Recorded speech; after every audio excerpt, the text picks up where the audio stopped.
Hello everyone, welcome. स्वागत है आप सभी का यथार्थ आईएएस के इस प्लेटफॉर्म पे, जिस पे आप और हम मिलकर कर रहे हैं आरएएस प्रीलिम्स की और मेंस की तैयारी। हमारी इस सीरीज में जैसा हमने लास्ट दो जो क्लास हुई थी हमारी, उनमें पढ़ा था मेटल एंड नॉन मेटल के बारे में, उनके एक्सट्रैक्शन मेथड, उनका कोरोजन, इन सब के बारे में हमने स्टडी कर लिया था। आज की ये जो क्लास है, आज का ये जो सेशन है, हम इसी सीरीज के अंदर जो हमारा ये चैप्टर है मेटल एंड नॉन मेटल वाला, इसी को कंटिन्यू करते हुए अभी हम देखेंगे मेटलर्जिकल प्रिंसिपल्स एंड मेथड्स। देखिए, ये वाला हमारा जो टॉपिक है ये बहुत ही इंपॉर्टेंट है regarding the question of the 10 marks. यहां से, क्योंकि ये जो टॉपिक है हमें पता है कि हमारे मेंस के सिलेबस के अंदर रिसेंट जो चेंजेस हुए थे 2021 के अंदर, उनमें ये ऐड किए गए थे। So it is very important regarding the mains examination of 2022, जिसके अंदर 10 मार्क्स के अंदर डायरेक्टली इसी नाम से पूछा जा सकता है, या फिर इसके अंदर जैसे हम देखेंगे कुछ स्पेसिफिक जो आपके ओर्स होते हैं, कुछ स्पेसिफिक मेटल्स होती हैं, उनके मेटलर्जिकल प्रिंसिपल्स को हम डिस्कस करेंगे, तो उनके रिगार्डिंग जो है यहां से पूछा जा सकता है। So today now we are starting about metallurgical principles, जो आपके क्या होते हैं। सबसे पहले तो हम इस टर्म को समझ लेते हैं कि मेटलर्जिकल प्रिंसिपल्स होते क्या हैं। देखिए, मेटलर्जिकल प्रिंसिपल का मतलब है कि आपका जो मेटल है उस मेटल को प्योर फॉर्म में ऑब्टेन करना, to obtain the metal in the pure form from its ore. और ये जो प्रोसेस होता है इसके अंदर 3-4 स्टेप होते हैं। For example concentration of the ores, यानी कि उसमें से इम्प्योरिटीज को रिमूव करते हुए ओर के अंदर जो मेटल है उस मेटल की कंसंट्रेशन को बढ़ाना। Second one is then purification and refining. ये जो प्रोसेसेस हैं ये ओवरऑल मिलकर के क्या बनाते हैं, आपके मेटलर्जिकल प्रिंसिपल्स के अंदर आते हैं ये सारे step. So first of all the major steps की ही हम बात कर लेते हैं मेटलर्जिकल प्रिंसिपल के अंदर। तो मेजर स्टेप्स के अंदर सबसे पहले, जैसे मैंने कहा था, concentration of the ore. Concentration of the ore से हमारा मतलब है कि आपने जो एक ओर निकाला, माइन किया या एक्सट्रैक्ट किया, उस ओर के अंदर फॉर एग्जांपल वो आयरन का ओर है, आयरन का ओर है। अब इसके अंदर जो बेसिक ऐसी इम्प्योरिटीज जिनको धोने से, या फिर हम एक तरीके से कहें कि कुछ जो नॉर्मल प्रोसेसेस होते हैं उनमें से उन इम्प्योरिटीज को यदि हम रिमूव कर देते हैं तो फिर क्या होता है, आपका पीछे मान लीजिए इतनी अमाउंट है ये, और इसके अंदर आपका आयरन प्रेजेंट है। अब मैंने इसको प्यूरिफाई किया, कंसंट्रेट किया, तो आपका जो ये वाला है ये पोर्शन हट गया, और ओवरऑल आपका इतने में क्या बचा हुआ है, आयरन बचा हुआ है। सो दैट मीन्स कंसंट्रेशन जो है यहाँ पे इस पर्टिकुलर इतने वॉल्यूम के अंदर आयरन की कंसंट्रेशन बढ़ गई, इंप्योरिटीज इसमें से हट गई। ये पहला स्टेप होता है। जो बेसिक इंप्योरिटीज होती हैं, धूल, मिट्टी, जो सैंड पार्टिकल्स, उन सबको हटाना आपका क्या कहलाता है, कंसंट्रेशन ऑफ द ओर कहलाता है। फिर isolation of the metal from its concentrated ore. Obviously अभी भी इसमें क्या है, बाकी कोई दूसरी मेटल्स हो सकती हैं, बाकी और जो इम्प्योरिटीज हैं वो इसमें हो सकती हैं, तो उनको भी रिमूव करते हुए मेटल को, यानी कि आपका जो आयरन है, मान लीजिए इतना इतना है, अब इसको इसमें से क्या करना है, हमें निकालना है, ये सारी इम्प्योरिटीज को हटा देना है। ये हमारा सेकंड स्टेप होता है, that means isolation of the metal from it's other impurities. Third step क्या होता है, ये वाला जो हमने आयरन यहाँ पे निकाला है, इसमें स्टिल बहुत ही फाइन जो है कुछ ऐसी इम्प्योरिटीज प्रेजेंट रह जाती हैं, आयरन के ऑक्साइड की फॉर्म में, आयरन के साथ में कुछ अन्य फॉर्म के अंदर, आयरन के ही कंपाउंड की फॉर्म में, तो उनको भी मुझे रिमूव करना है। और एक कंप्लीटली यहाँ से इस आयरन से हमें जो कंसंट्रेटेड आयरन का ब्लॉक है, इस कंसंट्रेटेड आयरन ब्लॉक से मुझे प्योरली आयरन जो है फाइंड आउट करना है। तो ये थर्ड प्रोसेस जो होता है ये आपका कहलाता है purification process. So in the three steps, first one is the concentration, second one is the isolation, and third one is the purification. ये तीनों के तीनों कंबाइंडली आपका क्या कहलाते हैं, मेटलर्जिकल प्रिंसिपल के अंदर आते हैं ये तीनों स्टेप्स, और ये बनाते हैं मेटलर्जिकल प्रोसेस। अब देखिए कुछ इंपॉर्टेंट मेटल्स के इनके सामने हमने क्या दे रखे हैं, आपको ओर्स दे रखे हैं। जैसा कि हमारे 2021 के मेंस में पूछ लिया था, किसके और पूछे थे, जिंक के और पूछे थे 2 नंबर के अंदर, जिंक के और पूछे थे। यही जिंक के और जो है मेंस में 2 मार्क्स में पूछ लिए थे। अब की बार जो है इनमें से कुछ भी पूछा जा सकता है। So again I am saying that कि यहाँ पे जो जितनी भी इंफॉर्मेशन है it is very important for you. Aluminium जो है आपका बॉक्साइट से निकाला जाता है, दैट मीन्स एल्यूमिनियम का नेचर के अंदर जो फॉर्म मिलता है वो कौन सी फॉर्म के अंदर मिलता है, एल्यूमिनियम आपका बॉक्साइट की फॉर्म में मिलता है, केओलिनाइट की फॉर्म के अंदर मिलता है। आपका आयरन जो है hematite, magnetite, siderite and pyrite, इस फॉर्म के अंदर आपको आयरन के 4 ओर मिलते हैं, जिसके अंदर आपका बेस्ट क्वालिटी का होता है आपका इसको हम ऐसे याद करते हैं, मैग्नेटाइट जो होता है वो आपका हाईएस्ट क्वालिटी का होता है। हम इसको याद करने के लिए क्या कर सकते हैं, नीचे से सिलीहेम की फॉर्म में याद कर सकते हैं। सो सिडेराइट, लिमोनाइट एक इसमें जो आपका मिसिंग है, और hematite and magnetite. So best quality of the ore in the iron metal के जो ओर्स हैं उनमें से आपका क्या होता है, मैग्नेटाइट होता है। इसके अलावा जो सबसे ज्यादा अबंडेंट है, यानी कि ज्यादा अमाउंट में निकाला जाता है, एक्सट्रैक्ट किया जाता है, जो आयरन हम यूज में लेते हैं वो आपका होता है हेमेटाइट टाइप का। हेमेटाइट टाइप का जो आयरन होता है, और होता है, उसको निकाल करके उससे जो आयरन निकलता है उसको हम ज्यादा यूज में लेते हैं क्योंकि ये ज्यादा अमाउंट में प्रेजेंट है। देन आफ्टर कॉपर, कॉपर के अंदर कॉपर पायराइट, मेलेकाइट और क्यूपराइट एंड कॉपर ग्लांस, ये इसके 4 ओर हैं। तो फॉर एग्जाम्पल आपके क्वेश्चन किस टाइप से आ सकता है, प्रीलिम्स में क्वेश्चन कैसे आ सकता है इस वाले टेबल में से, तो देखिए प्रीलिम्स में क्वेश्चन ये आ सकता है कि cuprite is the ore of which one of the following metal, cuprite is the ore of which one of the following metal, और इसमें चारों ऑप्शन होंगे, aluminium, iron, copper and zinc.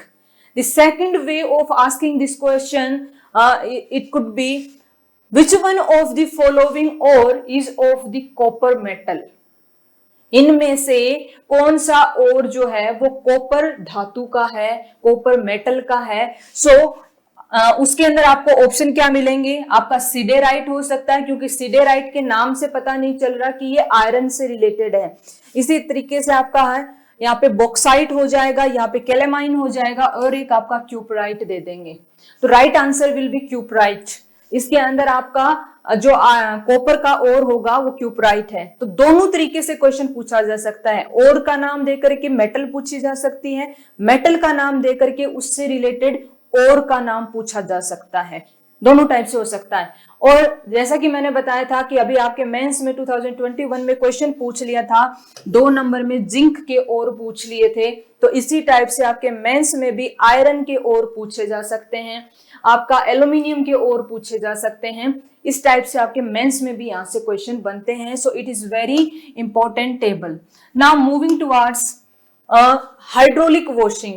All these methods which are going to be studied are concentration methods. Means हम ओर में से इतना ये ओर है और इसके अंदर जो आपकी मेटल प्रेजेंट है उसको हम इम्प्योरिटीज को रिमूव करके कंसंट्रेट करने वाले हैं मेटल की प्रेजेंस को, मेटल की वॉल्यूम के उस पर्टिकुलर वॉल्यूम में मेटल की प्रेजेंस ज्यादा करने वाले हैं। ये सब किस में आते हैं, आपके कंसंट्रेशन मेथड्स में आएंगे, जो कि आपका क्या होता है, फर्स्ट स्टेप होता है। तो इस सीरीज के अंदर कंसंट्रेट करने के अंदर जो मेथड्स हैं उसमें से पहला मेथड आता है आपका हाइड्रोलिक वॉशिंग। देखिए हाइड्रोलिक वॉशिंग जो ये आपका डायग्राम है ये एकदम कंप्लीटली अपने आप में सेल्फ एक्सप्लेनेटरी है, इसके अंदर पूरा एक्सप्लेनेशन देखने को मिल रहा है। हाइड्रोलिक वॉशिंग में क्या किया जाता है, जो भी आपका ओर होता है उसको पहले ग्राइंड करके पाउडर्ड फॉर्म के अंदर कन्वर्ट कर लिया जाता है। पाउडर्ड फॉर्म में जब ओर होता है, फाइन ओर पार्टिकल्स, इस टाइप से उसको क्या किया जाता है, पाउडर्ड ओर को डाला जाता है एक वाटर स्ट्रीम के सामने, और इसमें इस टाइप के क्या होते हैं, ऑब्स्टेकल लगे हुए होते हैं जिसके ऊपर से आपकी जो वाटर स्ट्रीम है वो चल रही है। अब क्या होता है, इस ओर के ऊपर जब पानी गिरता है तो जो मेटल होती है वो हैवी होती है, मेटल हैवी होती है, और जो लाइट वेट के इम्प्योरिटीज हैं, इम्प्योरिटीज को हम कहते हैं गैंग। जो आपकी इम्प्योरिटीज होती है उनको कंबाइंडली हम क्या कहते हैं, गैंग कहते हैं। So these impurities which are light in weight in comparison to the metal, ये इम्प्योरिटीज क्या होती हैं, इस पानी की इस स्ट्रीम के साथ में बह करके बाहर निकल जाती हैं, और इन कॉलम्स के अंदर जो आपका मेटल है वो मेटल आपका इकट्ठा होता जाता है। Although it is not in a pure form, ये यहाँ पे कंप्लीटली प्योर फॉर्म में नहीं है, लेकिन बहुत सारी ऐसी इम्प्योरिटीज जो थी वो इसके साथ में निकल गई। अब क्या हुआ है, इम्प्योरिटीज निकल गई तो ऑब्वियस सी बात, ये जितना भी बचा है इसमें आयरन का यदि हमने ले रखा था तो आयरन की जो कंसंट्रेशन है वो बढ़ गई, इम्प्योरिटीज कम हो गई, आयरन की कंसंट्रेशन बढ़ गई। सो ये किस पे वर्क कर रहा है, ग्रेविटी के सेपरेशन जो है, एक तरीके ग्रेविटी सेपरेशन मेथड है। क्योंकि जितना ज्यादा क्या होता है, किसी पर्टिकुलर मेटल को हैवी हम यदि कह रहे हैं तो दैट मीन्स उसके ऊपर ग्रेविटी जो होती है जी अपना उतना ही ज्यादा फोर्स लगाएगी, तो ये सेटल डाउन होते चले जाएंगे, जबकि ये जो लाइट वेट हैं ये आगे निकलते चले जाएंगे। वाटर को हमने इसमें यूज किया है, पाउडर्ड और हमने यूज किया है, ये आपका कौन सा है, पाउडर्ड और है इसके अंदर, और इसमें वास्ट अवे हो जाती हैं आपकी इम्प्योरिटीज, और जो हैवियर और पार्टिकल्स होते हैं वो सेटल डाउन होते हैं। फिर उसके बाद में इसको वाटर स्ट्रीम को बंद कर दिया जाता है और इनको कलेक्ट करके हम कंसंट्रेटेड जो और होता है उसको इकट्ठा कर लेते हैं। Now moving toward the second method of concentration, that is the magnetic separation. Magnetic separation method भी बहुत ही एक आसान मेथड है आपका ओर्स की कंसंट्रेशन को बढ़ाने के लिए। इस मेथड में क्या होता है कि आपका फाइनली ग्राउंडेड ओर, यानी कि जो पाउडर किया हुआ ओर है, रो फॉर्म में जो ओर हमें मिला था उसको ग्राइंड करके पाउडर फॉर्म में कन्वर्ट कर लिया, उसको एक बेल्ट पे मूव करवाया जाता है, और ये क्या होती है आपकी मैग्नेटिक रोलर से कनेक्टेड होती है।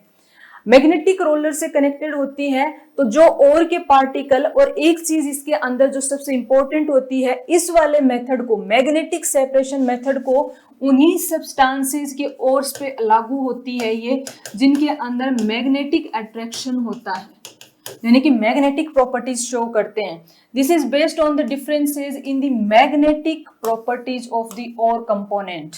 If either the ore or the gangue, one of these two, या तो आपका खुद जो ओर है वो क्या हो, आपका मैग्नेटिक प्रॉपर्टी वाला हो। फॉर एग्जाम्पल ए ओर जो है आपका, एक जो मेटल है इसके अंदर आयरन यदि है, आयरन का ओर है, तो आयरन में हमें सभी को पता है कि उसमें मैग्नेटिक प्रॉपर्टीज होती हैं।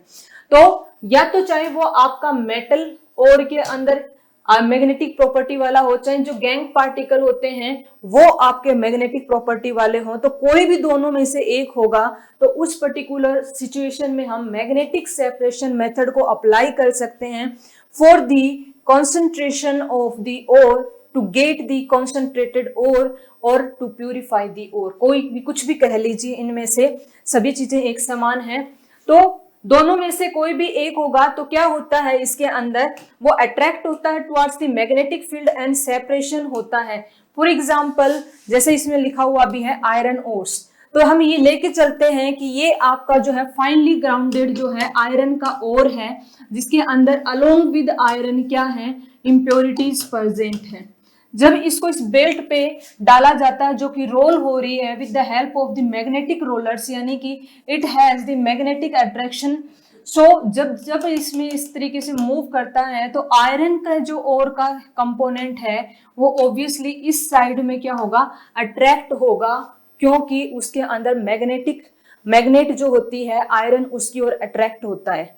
तो आयरन के जो पार्टिकल्स होंगे कुछ अदर इंप्योरिटीज के साथ में इधर अट्रैक्ट होकर के इस वाले बीकर के अंदर आपके सेपरेट हो जाएंगे, और जो गैंग यानी कि जो इंप्योरिटीज थी जिनके अंदर कोई भी टाइप की मैग्नेटिक प्रॉपर्टी नहीं थी, ये नॉन मैग्नेटिक पार्टिकल्स है। नॉन मैग्नेटिक पार्टिकल्स इधर अट्रैक्ट नहीं होंगे, वो क्या होंगे आपके फ्लो के साथ में सीधा सामने जाकर के गिर रहे होंगे, तो इनको यहाँ पे सेपरेट कर लिया जाता है। आई होप आपको ये पॉइंट बिल्कुल क्लियर हो गया होगा। मैग्नेटिक सेपरेशन मेथड कैसे अप्लाई किया जाता है to increase the concentration of the ore, increase the concentration of metal in its ore. Next जो मेथड आता है आपका वो है फोर्थ फ्लोटेशन मेथड। देखिए ये भी एक बहुत ही आसानी से किया जाने वाला कॉन्सेंट्रेटिंग मेथड होता है। इसमें क्या किया जाता है आपका, सबसे पहले दिन this method has been used for removing the gangue from the sulphide ores. और ये आपके लिए एक क्वेश्चन है अपने आप में कि फोर्थ फ्लोटेशन मेथड होता है ये कौन से टाइप के ओर्स को कॉन्सेंट्रेट करने के लिए, प्यूरिफाई करने के लिए किया जाता है यूज में। ये क्वेश्चन डायरेक्टली पूछा जा सकता है। विच one of the following method is used for the sulphide ores for its increasing the concentration of the metal in it ओर। तो उसके अंदर आपको बताना है फोर्थ फ्लोटेशन मेथड जो होता है आपका वो यूज किया जाता है किसमें, सल्फाइड ओर के अंदर।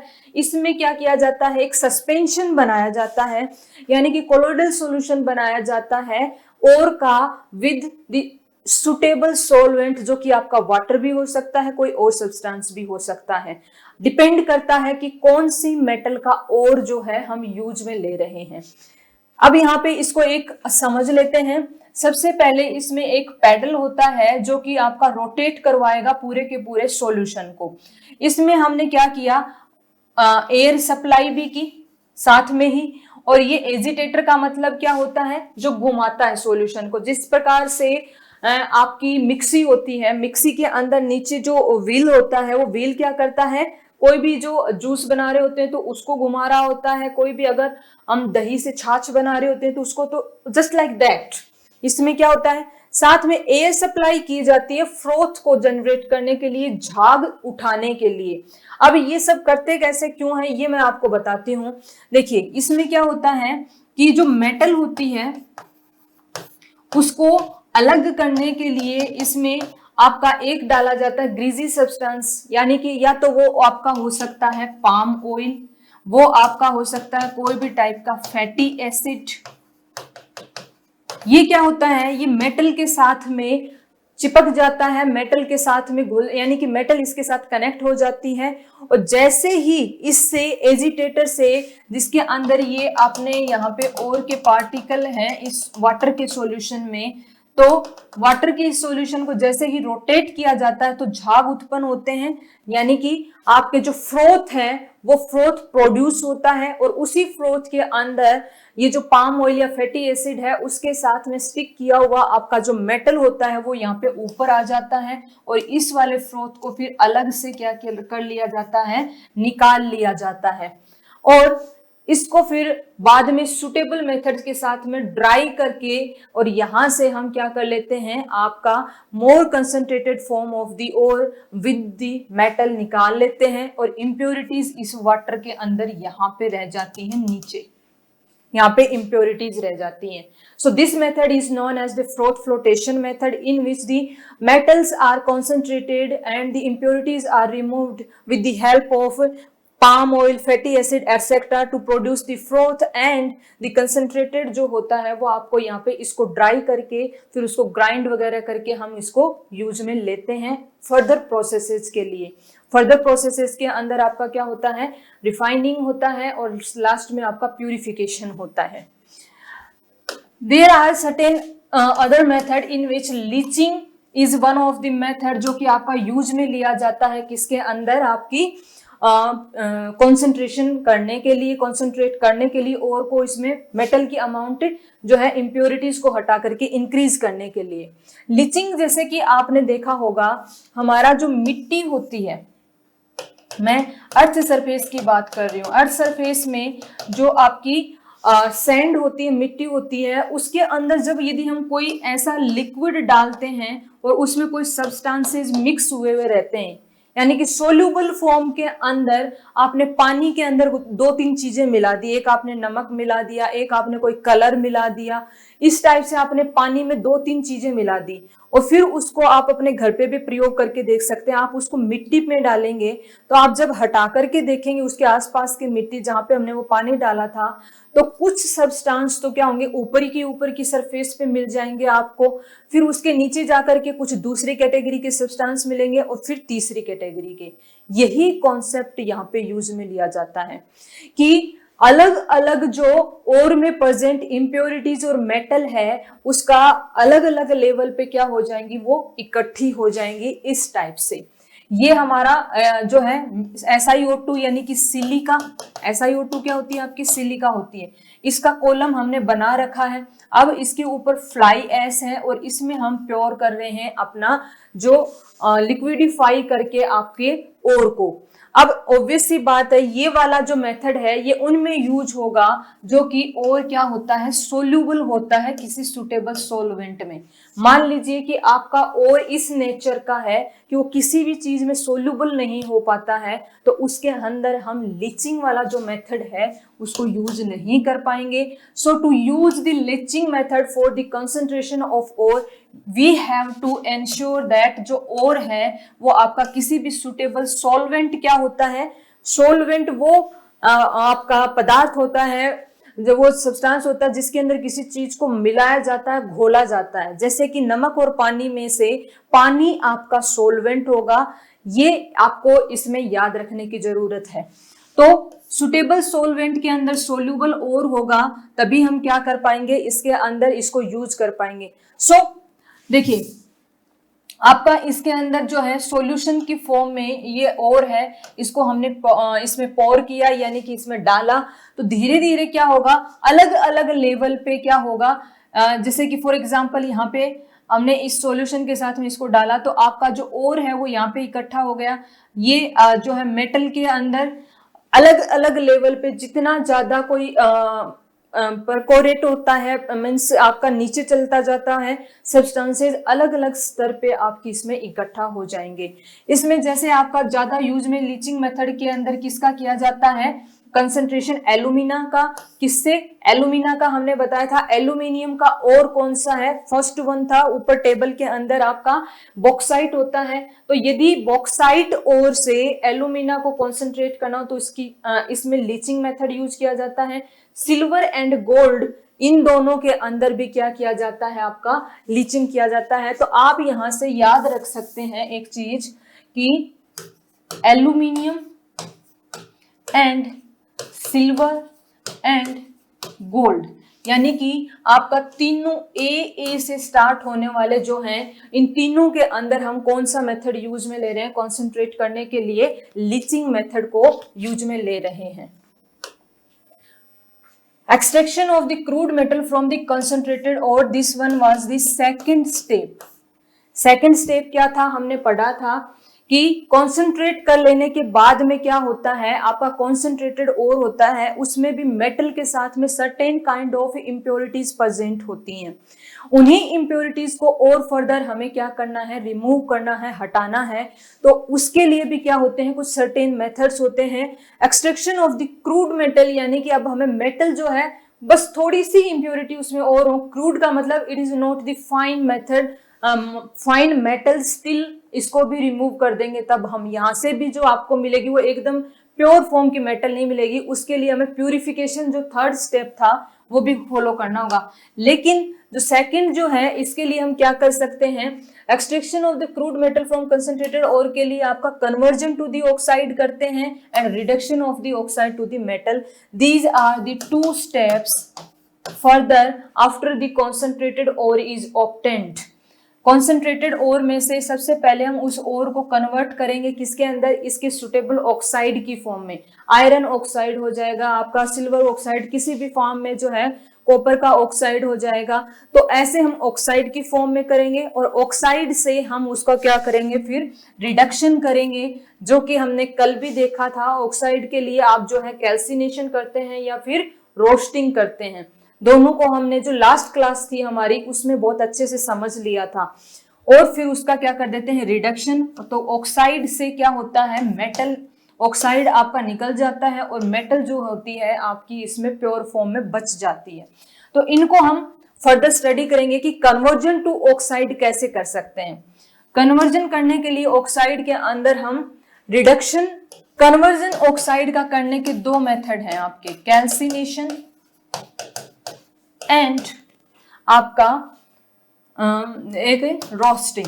कैल्सिनेशन जो है आपका कार्बोनेटेड ओर्स जो है, कार्बोनेटेड ओर्स जिसमें CO3 होता है लास्ट में, उनके लिए। रोस्टिंग होती है, ये आपकी होती है सल्फाइड के ओर्स में, जो आपके सल्फर से बने हुए जो ओर्स होते हैं उनमें होती है। और कैल्सिनेशन और रोस्टिंग के सारा जो प्रोसेस है कैसे की जाती है, क्यों होती है, ये हमने लास्ट क्लास में सीख लिया था। सो उसको हम यहाँ पे फिर से डिस्कस नहीं करेंगे डिटेल में। हम आगे प्रोसीड करते हैं आगे की तरफ, जिसके अंदर हमने जब ऑक्साइड बना लिया है तो ऑक्साइड दो मेथड से बनाया, कैल्सिनेशन या रोस्टिंग से। Further we will reduce the oxide, क्योंकि आपको पता है कि दो चीजें होती हैं, एक होता है ऑक्सीडेशन और एक होता है आपका reduction. Oxidation is just opposite to the reduction. Oxidation का अगर लेमैन टर्म्स के अंदर यदि हम कहें तो ऑक्सीडेशन का मतलब होता है ऑक्सीजन का एडिशन किसी भी मेटल के साथ में, किसी भी अदर सब्सटेंस के साथ में ऑक्सीजन जब ऐड हो जाती है तो लेमैन टर्म्स में बता रही हूँ, इसमें जो है इलेक्ट्रॉन्स का मूवमेंट और ये सब भी होता है, वो हम बाकी के कोई चैप्टर में हमारे आएगा तो उसमें देखेंगे। आप अभी के लिए यहाँ पे इस टर्म में ही चीजों को समझिए। और फिर ऑक्सीजन के एटम को उसमें से रिमूव करना आपका क्या कहलाता है, रिडक्शन प्रोसेस कहलाता है। ये दोनों एक दूसरे के क्या होते हैं, अपोजिट होते हैं। अब reduction of the metal oxide जो है इन्वॉल्व होता है इसमें heating with the some other substances acting as a reducing agent, क्योंकि ऑक्सीडेशन करने के लिए क्या चाहिए होता है, ऑक्सीडाइजिंग एजेंट चाहिए होता है। रिडक्शन करने के लिए हमें एक रिड्यूसिंग एजेंट चाहिए होता है। रिड्यूसिंग एजेंट का मतलब है कि वो आपकी जो मेटल जो कि ऑक्साइड की फॉर्म में है, दैट मीन्स उसके अंदर क्या है, आपका ऑक्सीजन कनेक्टेड है। तो ये वाला जो ऑक्सीजन एटम यहाँ से रिमूव कर सके, ऐसे कंपोनेंट हमें चाहिए होंगे एज ए रिड्यूसिंग एजेंट। तो इसमें जो मोस्ट इंपोर्टेंटली या जनरली जो यूज होता है वो कार्बन या कार्बन मोनोऑक्साइड या कोई अदर मेटल भी यूज में होती है। अदर मेटल तभी यूज होती है जब वो खुद आसानी से क्या बना रही हो, प्रेजेंट ऑक्साइड प्रेजेंट है, उसमें से मेटल को रिप्लेस करके उससे ज्यादा हाईली एक्टिव मेटल को हम लगा देंगे तो वो क्या करेगी। फॉर एग्जाम्पल इसको मैं ऐसे समझ सकते हैं, ये आपका मेटल 1 है और मेटल 1 का ऑक्साइड बना हुआ है। अब मैंने इसमें कोई मेटल 2 ऐड की और जो मेटल 2 है ये आपकी मेटल 1 से ज्यादा रिएक्टिव है। तो इस केस के अंदर होगा क्या कि मेटल 2 जो है वो ऑक्साइड बना लेगी और यहां से आपकी जो मेटल 1 है वो प्योर फॉर्म में निकाल लेंगे। ये मेथड है किसी मेटल के साथ में। यदि यही चीज हम किसके साथ में, कार्बन मोनोऑक्साइड के साथ करते हैं, तो मेटल और मेटल का ऑक्साइड, तो यहां से क्या होता है, कार्बन मोनोऑक्साइड की जो क्या होती है, टेंडेंसी क्या होती है, कार्बन मोनोऑक्साइड थोड़ा सा अनस्टेबल होता है in comparison to carbon dioxide, so it will tend to form carbon dioxide CO2। तो ये वाला जो ऑक्साइड का ऑक्सीजन होगा वो यहाँ पे CO2 की फॉर्म में इवेपोरेट हो जाएगा और ये वाली जो मेटल होगी वो हमें यहाँ पे मिल जाएगी। सिमिलर वे के अंदर जब यदि हम मेटल के ऑक्साइड को कार्बन के साथ में गर्म करेंगे तो कार्बन की फिर से टेंडेंसी क्या होती है, कार्बन मोनोऑक्साइड या कार्बन डाइऑक्साइड बनाने की। So again it will make carbon monoxide या कार्बन डाइऑक्साइड एंड मेटल जो है वो यहां से आपका क्या हो जाएगा, प्योर फॉर्म में निकल जाएगा। इन दीज 3 वेज रिडक्शन किया जाता है किसका, मेटल के ऑक्साइड का। तो यहाँ पे जो मेटल का ऑक्साइड है इसको रिड्यूसिंग एजेंट कार्बन मोनोऑक्साइड या कोई अनदर मेटल जिसका भी हमने मेथड समझ लिया, इससे क्या होता है, कंबाइन हो जाती है with the oxygen of the metal oxide. यही तो हमने समझा, ये मेटल खुद क्या हो जाएगी, इसके ऑक्साइड के साथ में, ऑक्सीजन के एटम के साथ में खुद मेटल 2 जो ऐड की थी रिड्यूसिंग एजेंट के तौर पे, ये क्या है यहाँ पे रिड्यूसिंग एजेंट के तौर पे हमने ऐड की थी, तो इसने तो मेटल 2 ने तो अपना क्या बना लिया, ये 2 यहाँ पे 2 एटम को नहीं रिप्रेजेंट करा, मेटल 1 और मेटल 2 के लिए कह रही हूँ, मेटल 2 कुछ भी हो सकती है यहाँ पे रिगार्डिंग द मेटल 1, तो इसने खुद का तो क्या बना लिया मेटल 2 का ऑक्साइड, और मेटल 1 यहाँ पे हमें प्योर फॉर्म में मिल गई। सो ये हमने एक कंप्लीट इसके बारे में समझा। अब इसको अंजाम कैसे देते हैं, दैट मीन्स इसका जो प्रैक्टिकल फॉर्म होता है, ये हमने थ्योरी समझ ली, इसकी प्रैक्टिकली इस चीज को कैसे लागू किया जाता है इसके बारे में हम एक बार जो है थोड़ा सा देख लेते हैं। यहाँ पे देखिए एक चार्ज हुपर है, यानी कि ये क्या करेगा आयनाइज करेगा, और यहाँ पे जो हैंगर्स हैं टाई रोड लगी हुई है, चार्ज ऊपर है। अब इसमें क्या किया जाता है, एयर एंड ऑयल आपका रखा जाता है मैग्नेसाइट। ये जो पर्टिकुलर आपका मेथड यूज किया जा रहा है जिसको हमने रिप्रेजेंट किया है, ये reduction of the oxide to the metal है, इसमें रिडक्शन प्रोसेस के लिए है ये, तो इसमें एयर एंड ऑयल जो है यहाँ पे ऐड कर दिया, मैग्नेसाइट और फर्नेस चार्ज सिलिका। अब क्या होता है कि जैसे ही इसमें जो ओर है इसको इसमें डाला जाता है, तो with the help of this particular setup इसके अंदर क्या होती है आपकी हीट प्रोवाइड की जाती है। हीट करने के साथ में ही in the form of the electricity जब इसको हीट किया जाता है तो आपका क्या होता है एक्टिवेट हो जाते हैं reducing agent on the surfaces of this pore, जो और पार्टिकल्स हैं उनके ऊपर। और ये हमने जो पूरा प्रोसेस डिस्कस किया था, ये सारा का सारा प्रोसेस जो है यहाँ पे टेक प्लेस होता है, यूज में होता है, और हमें फाइनली यहाँ से क्या मिल जाती है मेटल मिल जाती है after the reduction process.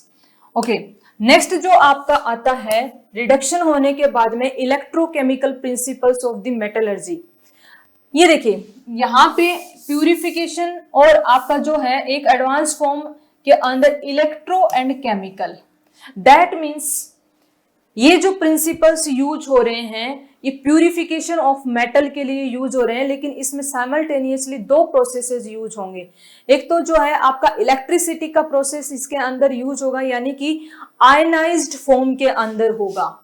Electro का मतलब क्या हो जाएगा आपका आयनाइज्ड, और आयनाइज्ड करने के लिए हमें क्या होगा चार्ज अप्लाई करने होंगे, और चार्ज जो होंगे आपके वो किससे आएगा इलेक्ट्रिसिटी से आएगा। तो ये जो इलेक्ट्रिसिटी के लिए ही ये सारे प्रोसेस के लिए क्या कहते हैं, इसके अंदर एक कंपोनेंट आता है इलेक्ट्रो का and second component is the chemical. That means this whole process will happen in the certain amount of the pre decided chemical environment, उसके अंदर जो है आपका ये प्रोसेस होने वाला है। तो इन मेटलर्जिकल इलेक्ट्रोकेमिकल मेटलर्जिकल जो प्रोसेस है इसको हम समझ लेते हैं। यहाँ से भी बहुत अच्छा 5 नंबर का क्वेश्चन बनता है डायरेक्टली कि what is the electrochemical principle of metallurgy. 5 marks के अंदर ये सीधा सीधा आपसे मेंस में पूछा जा सकता है what is the electrochemical method और प्रोसेस ऑफ द इसमें आपका मेटलर्जी। तो इसमें electrochemical principle of metallurgy are effective in the reduction of the metal ions to their respective metals in their solution और इन द मोल्टन स्टेट। जो चीज हमने देखी थी रिडक्शन करने वाली, रिडक्शन हम लास्ट के अंदर कैसे देख रहे थे, आपकी सॉलिड फॉर्म में देख रहे थे। अब सॉलिड फॉर्म की बजाय यदि हम लिक्विड फॉर्म के अंदर, लिक्विड यानी कि आपकी क्या है मोल्टन स्टेट के अंदर सर्टेन मेटल्स जो कि आपके मोल्टन स्टेट के अंदर रिड्यूस होती हैं, वहां पे हमें कौन सा मेथड यूज लेना है रिडक्शन के लिए, इलेक्ट्रोकेमिकल प्रिंसिपल यूज में लेना है। The reduction is carried out through the electrolysis using the reduction element. So it is the reduction process or refining process of the metal in molten state। देखिए इसमें होता क्या है आपका मोल्टन, जैसे कि ये आपका है एल्यूमिनियम का एग्जाम्पल दे करके समझा रखा है। एल्यूमिनियम का जो ओर है उसको हमने क्या किया, कंसंट्रेट किया, कॉन्सेंट्रेटेड फॉर्म से उसको हमने एल्यूमिनियम के ऑक्साइड में कन्वर्ट कर लिया। एल्यूमिनियम का ऑक्साइड क्या होता है, Al2O3 होता है। एल्यूमिनियम का ऑक्साइड होता है Al2O3। हमने 2 स्टेप्स इससे पहले वाले कर लिए हैं और इसको इसकी ऑक्साइड फॉर्म में एल्यूमिनियम को हमने कन्वर्ट कर रखा है। अब क्या होगा, ये जो एल्यूमिनियम ऑक्साइड है हमें इसको क्या करना है, रिड्यूस करना है। रिड्यूस करने का मतलब ये जो ऑक्सीजन है इसको हमें हटाना है। तो इसके लिए हमने क्या किया, आपके कार्बन के अंदर जो है कुछ ग्रेफाइट, कार्बन का कौन सा फॉर्म, ग्रेफाइट, जो कि आपका इलेक्ट्रिसिटी का क्या होता है, कंडक्टर होता है। ये मैंने फिजिकल प्रॉपर्टीज जब पढ़ाई थी मेटल और नॉन मेटल की, तो उसमें मैंने बताई थी कि कार्बन के अदर फॉर्म्स जो होते हैं वो बैड कंडक्टर ऑफ इलेक्ट्रिसिटी होते हैं एक्सेप्ट ग्रेफाइट। ग्रेफाइट जो है आपका गुड कंडक्टर ऑफ इलेक्ट्रिसिटी होता है। तो that's why we have used the graphite rods as anode. यहाँ पे कार्बन की ग्रेफाइट रोड्स को एज ए एनोड यूज में ले रखा है। इनको होल्ड करने के लिए जो कॉपर क्लैंप है, आयरन का ये आपका आउटर बॉक्स हो गया, और साथ में ही हमने कैथोड की एक पूरी की पूरी जो है आपकी सीट बना रखी है। तो एनोड की आपकी रोड्स हैं और कैथोड आपकी जो है वॉल लाइन के अराउंड, बीकर या आपका जो टैंक है उसके जो वॉल लाइन है, दीवारें हैं, उसको सबको हमने क्या बना रखा है, कैथोड की बना रखा है।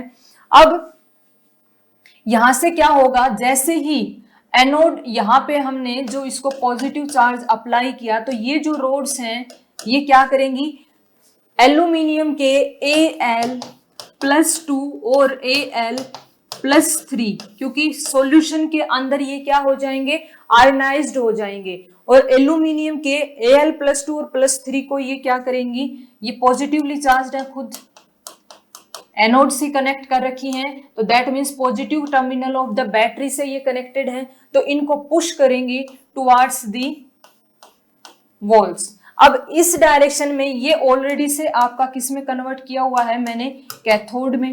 कैथोड का मतलब हो गया नेगेटिव चार्ज, तो इसकी तरफ ये अट्रैक्ट होगा एल्यूमिनियम, और एल्यूमिनियम को फिर यहाँ पे जब नीचे की तरफ एल्यूमिनियम आएगा, अट्रैक्ट होगा, तो इस सॉल्यूशन के अंदर जहाँ पे एल्यूमिनियम ज्यादा अमाउंट में है, एक इस तरीके से हम क्या करेंगे, आउटलेट के माध्यम से इसको बाहर निकाल लेंगे। ये सारा प्रोसेस किसके अंदर होता है, आपका एल्यूमिनियम का electrochemical process of refining use किया जा रहा है यहाँ पे। नेक्स्ट हम जो है रिफाइनिंग पे चलते हैं। अभी तक हमने क्या देखा, अभी तक हमने जो है मेटल के अंदर जो है मेटल का कॉन्सेंट्रेशन करना, मेटल को कॉन्सेंट्रेट करना, कॉन्सेंट्रेट करने के बाद में हमने जो है उसको ऑक्सीडाइज किया। ऑक्सीडाइज करने के 2 मेथड थे, calcination and roasting, and then after हमने उसका रिडक्शन किया, और रिडक्शन के हमने 2-3 मेथड देखे थे। एक तो नॉर्मल आपका जो रिडक्शन प्रोसेस होता है जिसके अंदर मेटल के साथ में या कार्बन मोनोऑक्साइड टाइप से हमने 3 चीजें देखी थी, उनसे आपने क्या किया था, रिडक्शन किया था। दूसरा अभी हमने कि इलेक्ट्रोकेमिकल मेथड ऑफ रिडक्शन देखा।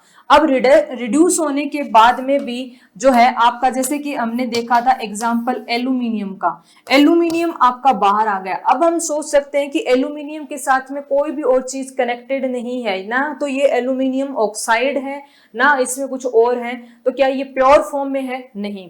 अभी भी इसके अंदर सर्टेन अमाउंट ऑफ इम्प्योरिटीज होती हैं, वो एल्यूमिनियम की दूसरे कंपोनेंट की फॉर्म में प्रेजेंट हो सकती हैं।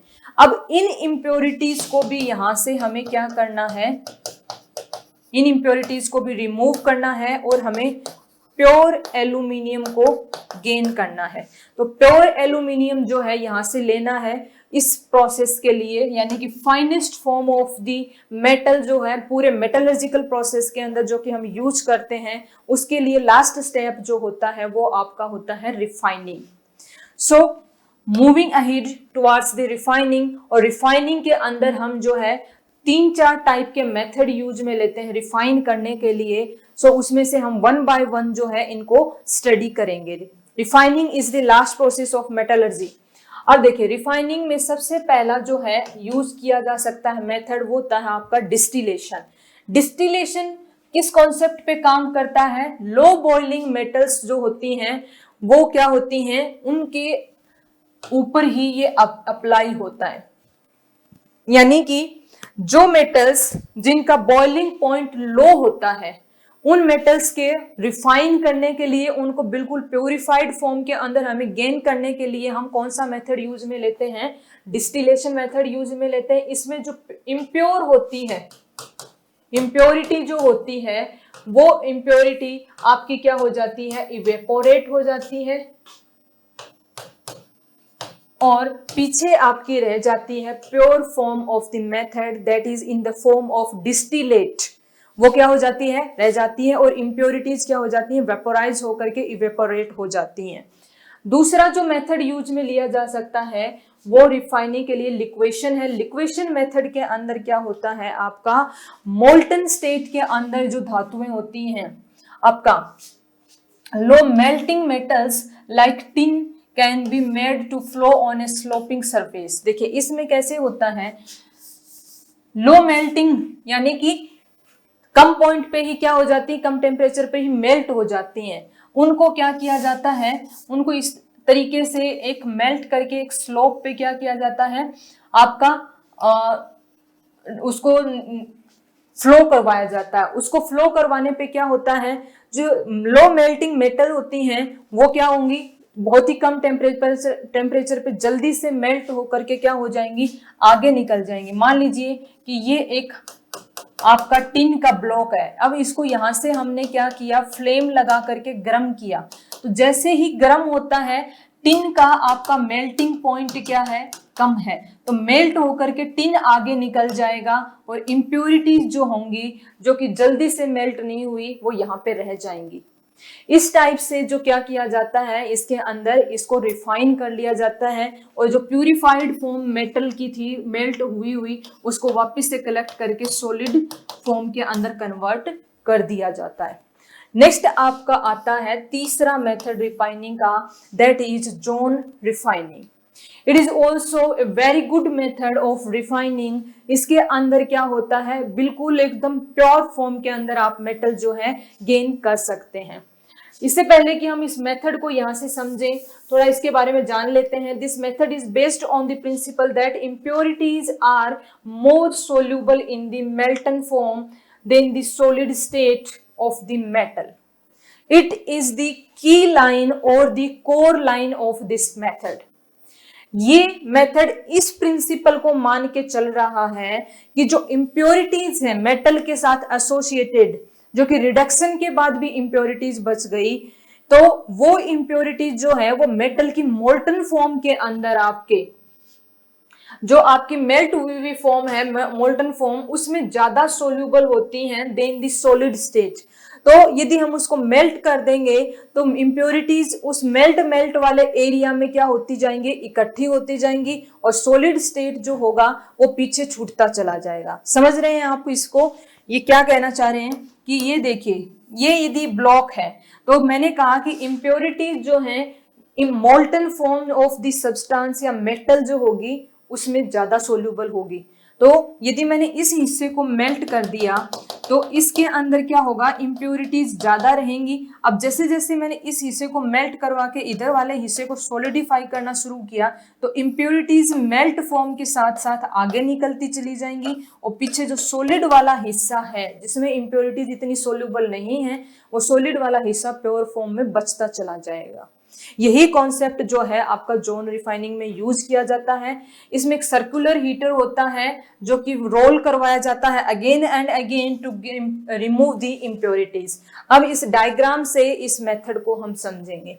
देखिए होता क्या है, इसके अंदर आपका ये जो मेटल का ब्लॉक होता है उसको इस टाइप से रखा हुआ होता है। ये दोनों साइड पे ऊपर और नीचे क्या होते हैं, रोलर हीटर लगे हुए होते हैं। क्या ये रोल होते रहते हैं और हीट करते रहते हैं। तो सबसे पहले जब रोलर हीटर यहाँ पे थे तो इन्होंने इस एरिया को हीट किया। हीट करते ही ये क्या हो गया, मोल्टन स्टेट में चला गया। यहाँ पे इम्प्योरिटीज जो थी वो इस एरिया की इसमें सोल्यूबल थी। अब धीरे धीरे इस हीटर को क्या किया, आगे इस डायरेक्शन में मूव करवाया।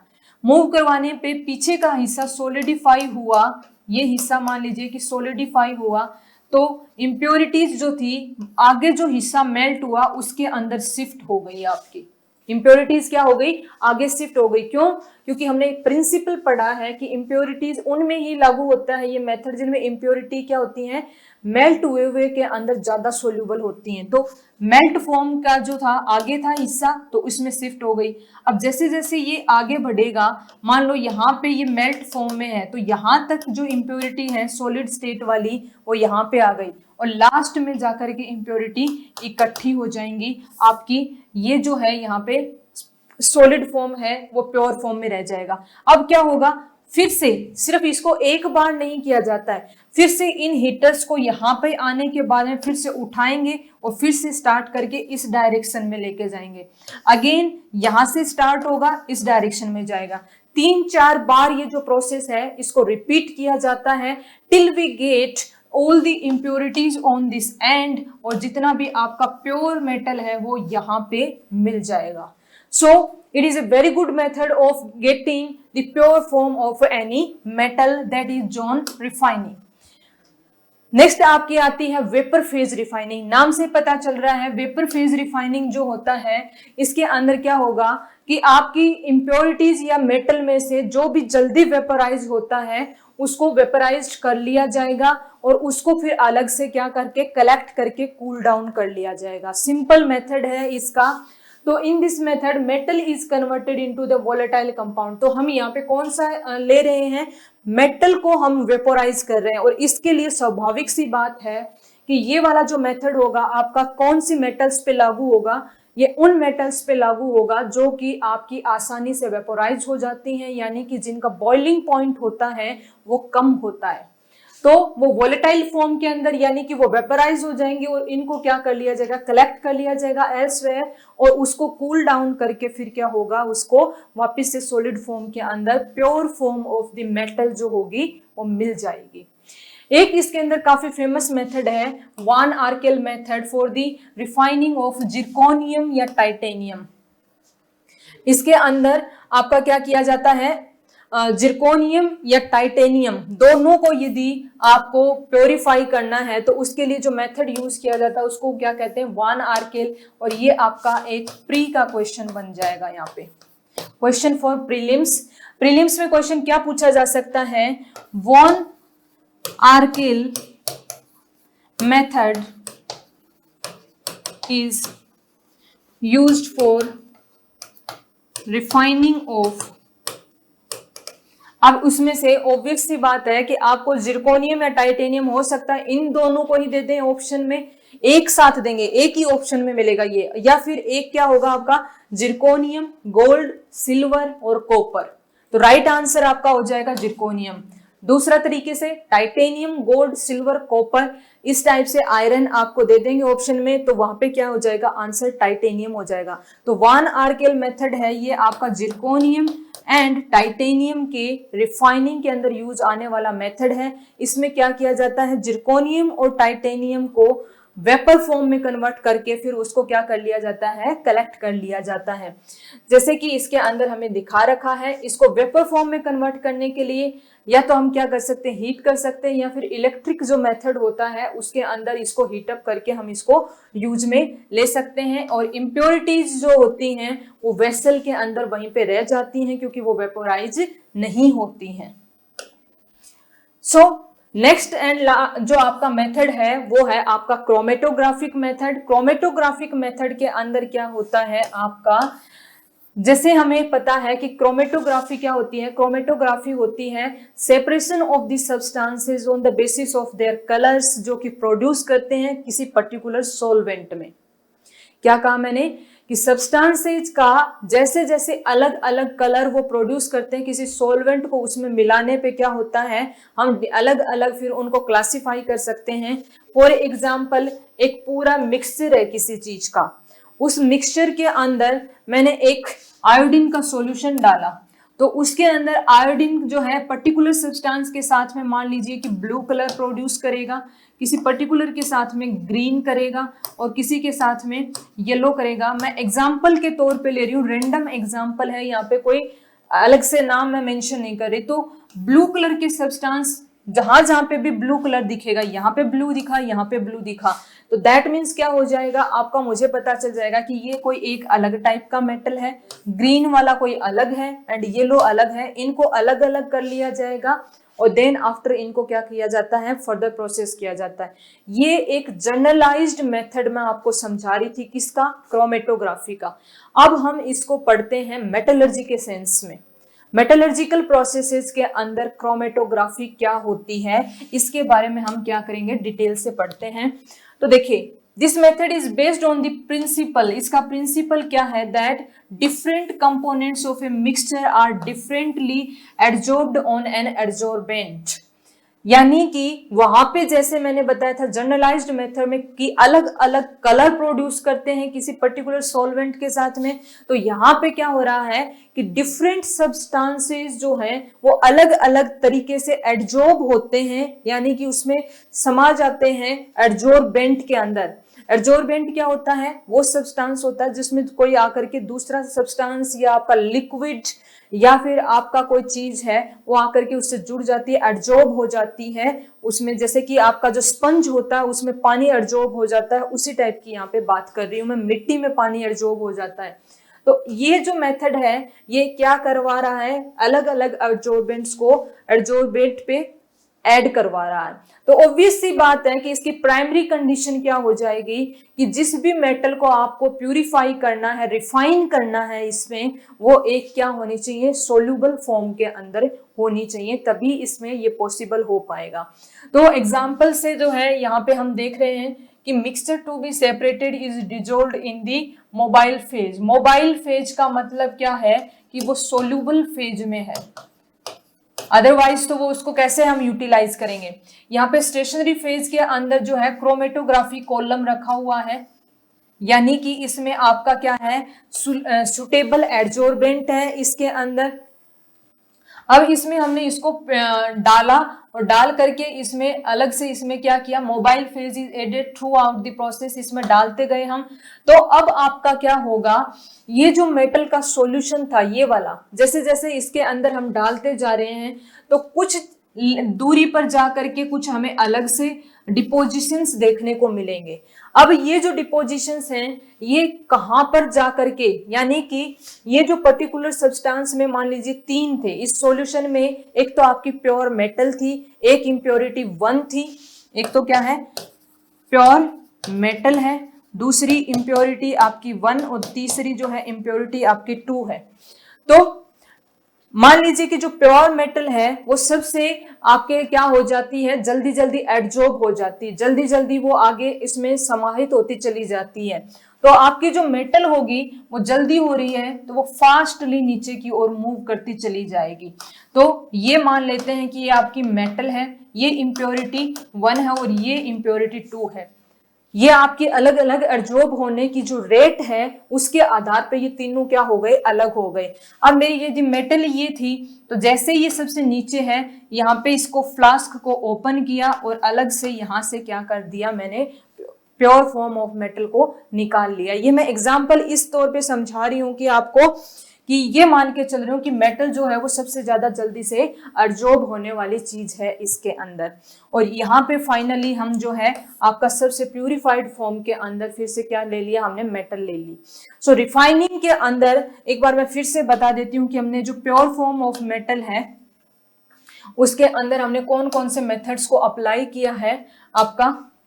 एक तो हमने distillation, liquation, John refining, vapour phase refining and आपकी जो है वेपर फेज रिफाइनिंग के अलावा हमने क्रोमेटोग्राफिक मेथड जो है इनको हमने यूज में लिया है रिफाइंड और pure form of metal obtain करने के लिए। In this way we have obtained our pure metal, जो कि हमने स्टार्ट किया था हमारा chapter metal and non metal को क्लासिफाई करने से, और लास्ट में हमने जो है सारे प्रोसेसेस को डिस्कस करते हुए प्योर फॉर्म ऑफ मेटल को ले लिया है। So that's all about this chapter. I hope आपको ये अच्छे से समझ में आया होगा। आपके कोई डाउट हैं तो आप कमेंट सेक्शन के अंदर उसको हमें बताइए, आपके डाउट्स को हम सॉल्व करेंगे।